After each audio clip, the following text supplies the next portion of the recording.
जोर से बोलिए शंकर भगवान की। ठीक है, आप सभी लोग अपने अपने सुखासन पर बैठ जाएं। उनके लिए बढ़िया गद्दे बिछे हुए हैं, कुर्सियां लगी हुई है।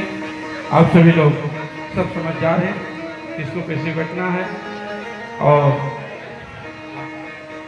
हो गया ऐसी तीर्थों में जो भी यदि आप कार्य करते हैं वह आपको अनंत गुना फल प्राप्त होता है। जैसे आप जो घर पे यदि आप इसका पठन पाठन कथा होती उससे अनंत गुना फल आपको मंदिर में इससे अनंत गुना फल और ज्यादा प्राप्त हो रहा है। तो इसी प्रकार से किसी तीर्थ में नदी के किनारे यदि हो एकदम तट में है, जैसे अभी यहाँ हुआ अब एकदम नर्मदा जी के तट में हो वहीं पे घाट के किनारे तो उसका और अनंत गुना फल है। फिर उसके साथ में फिर शिवालय हो देवालय हो, इस प्रकार से महाराज शिवालय बिल्व बने, शिवालय हो साथ में बिल्व वृक्ष का एक वन ही पूरा हो, जैसे आम्र कानन है ऐसे बिल्व वृक्ष का पूरा कानन हो। सैतायाम या पठेतु या सब फलम माप्नोति तद्वाचो नहीं गोचरे, इस प्रकार से महाराज इसका पठन पाठन किया जाए तो भी अनंत गुना फल प्रदान करने वाला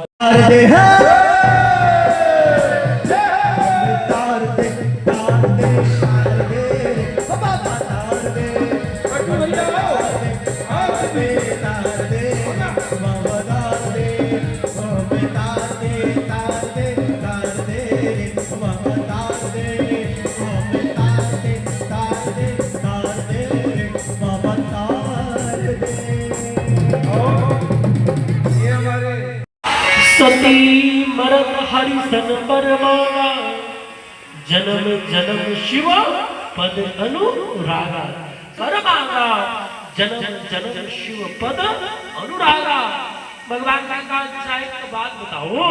ये पार्षद श्री दिनेश रामचंद्र बाबू भैया इनका भी आगमन हुआ और श्री मान्य जी और दूर से बार बार भगवती प्रार्थना करती है और जब भगवती प्रार्थना करती है और भगवान सुंदर स्वीकार करते हैं और क्या कहते हैं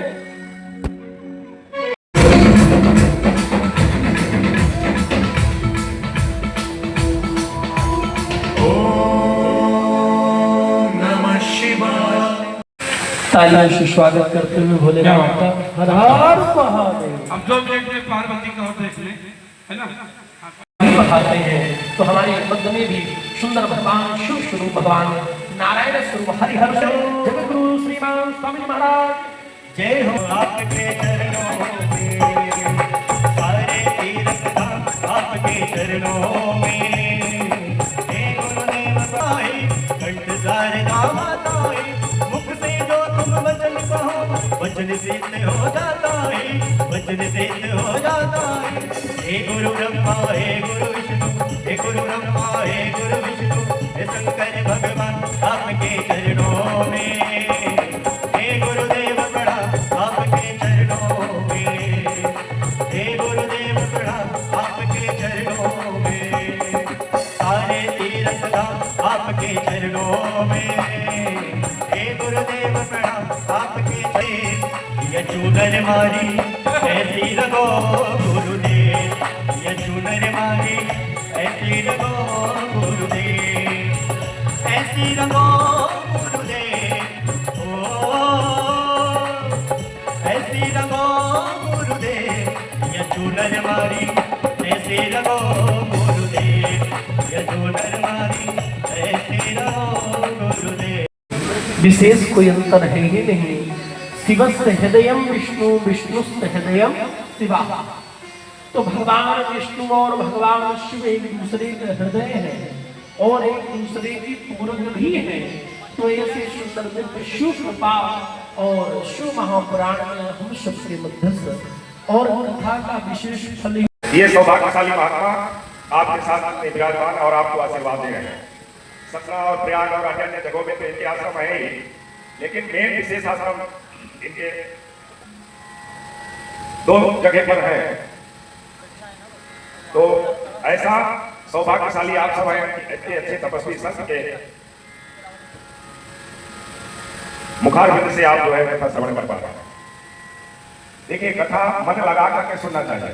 अभी जब महाराज जी बताया कि कल दो बहू आई हैं, कल भोले बाबा की शादी थी, तुलसी विवाह,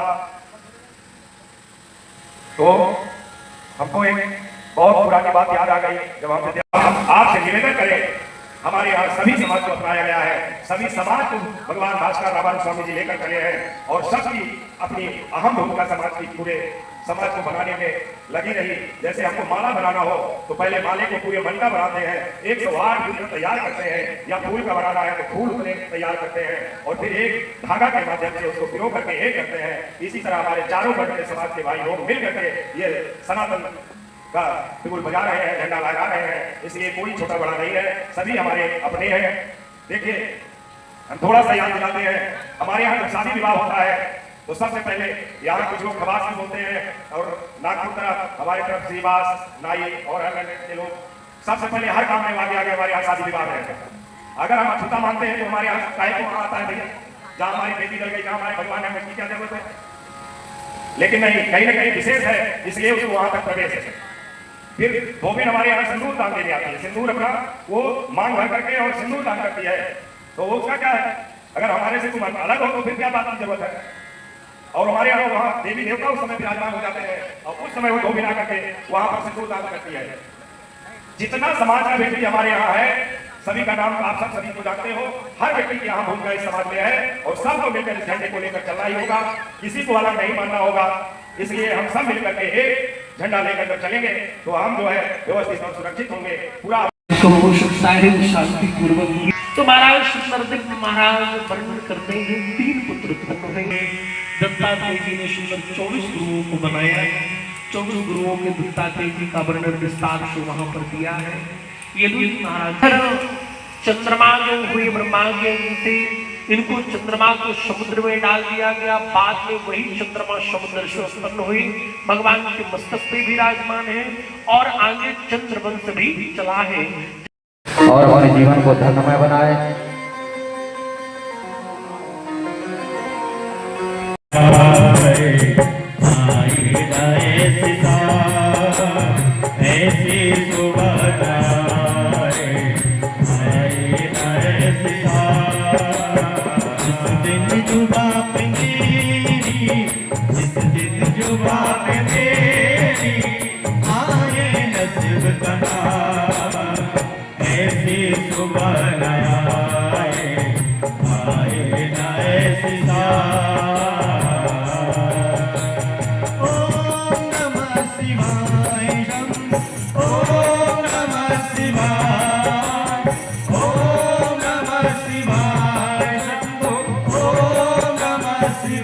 ओम केशवाय नमः, ओम नारायणाय नमः, ओम माधवाय नमः, गोविंदाय नमो नमः।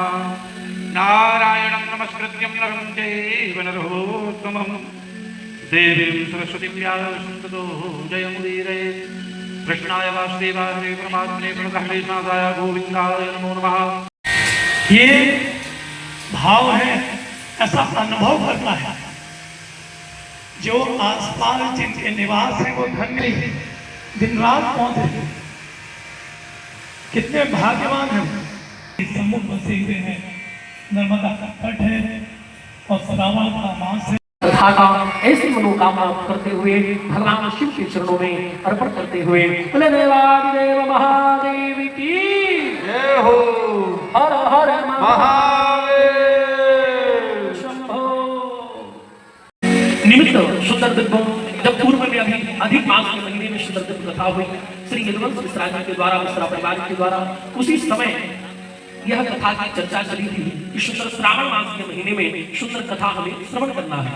तो हमारे शुद्ध प्रजापति जी जिनसे आप परिचित ही हैं, तो इन्होंने कहा कि कथा हमें श्रवण करना है और सुंदर यदुवंश मिश्रा जी ने उस समय भी प्रेरणा दी। धीरे धीरे निर्देश के भी कोई कार्य सफल नहीं होता, तो इस कथा का सुंदर पूर्णता रूप में महाराज सुंदर आगे बढ़ाते हुए हमारे आचार्य जी के द्वारा सुंदर दिव्य महाराज को आगे बढ़ाते हुए सुंदर संकल्पों के द्वारा सभी दुर्गा नगरवासी ग्रामवासी आप सभी ने सुंदर मिलकर के भगवान के मंदिर में इतने दिनों तक कथा श्रवण की और इस प्रकार से कथा श्रवण की और बड़े प्रेम के साथ में इसी से सुंदर दिव्य क्योंकि कठिन है तो आप तो सुने, इसलिए राघवेंद्र जी और आचार्य प्रकट हमारे मंदिर जी राघव जी और साथ में हमारे सुंदर कुलदेव जी एवं हमारे संगीतम वृंद और सभी के लिए भी तालियों से स्वागत करता हूँ।